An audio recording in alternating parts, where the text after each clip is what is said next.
Hey, here's the preview video for part 11 of FaithBlox, What is a Christian? We're talking about 1 John chapter 4, verses 7 through 12. Before we get into the video, we have a review activity tracking what's on the tray. So give kids a piece of scrap paper and a pen and give them 10 seconds to look at the tray, no writing, but they look at the tray for 10 seconds and then cover it back up. Doing a better job than what I just did, of course, and then give them 10 seconds to write down some of the things that they saw. Tell them to stop after 10 seconds and lift it up for 20 seconds. No writing, but they have 20 seconds to observe. Cover it, 20 seconds to write, then do a third round, 30 seconds to observe, cover it, and then 30 seconds to write.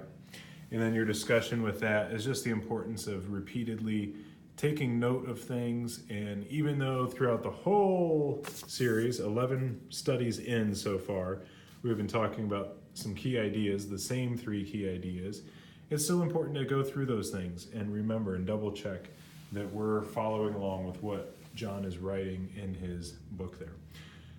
Then you can play the video after that. After the video, we have an activity called Where Did It Come From? And this is where we've got different things that I found around church that were purchased at different places. So you can ask the review questions from the video or from the additional printout.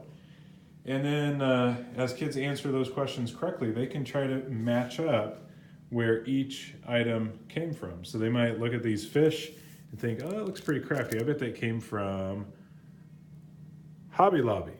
Well, it actually came from Dollar Tree, but challenge the kids to try to figure out where things came from. Gorilla Tape, well, that came from Lowe's.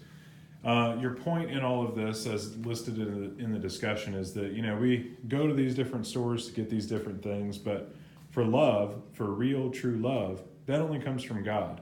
And we don't have to pay for it, but it's free. So you can kind of have some fun with the kids trying to figure out where those things come from and then compare and contrast that to where love comes from. After that activity, we have love overflows. So you have a pitcher of water.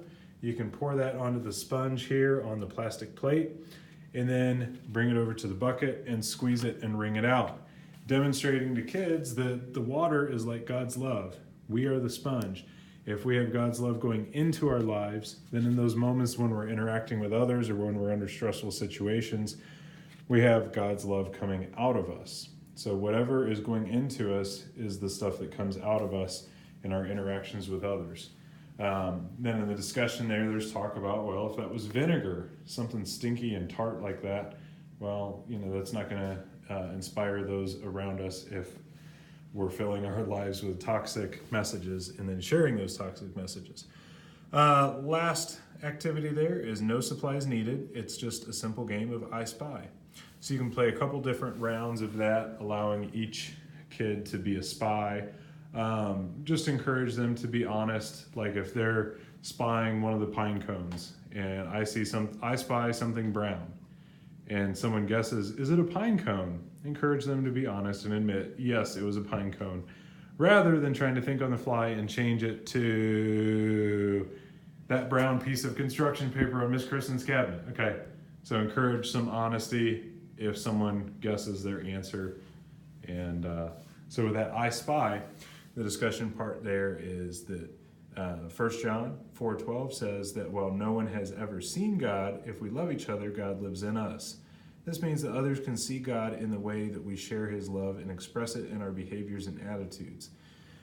So people are going to be watching how we live our lives. Are they going to see that we're living as people of God's love, or we're just living for ourselves? So that's kind of how the I Spy connects with the message for this week.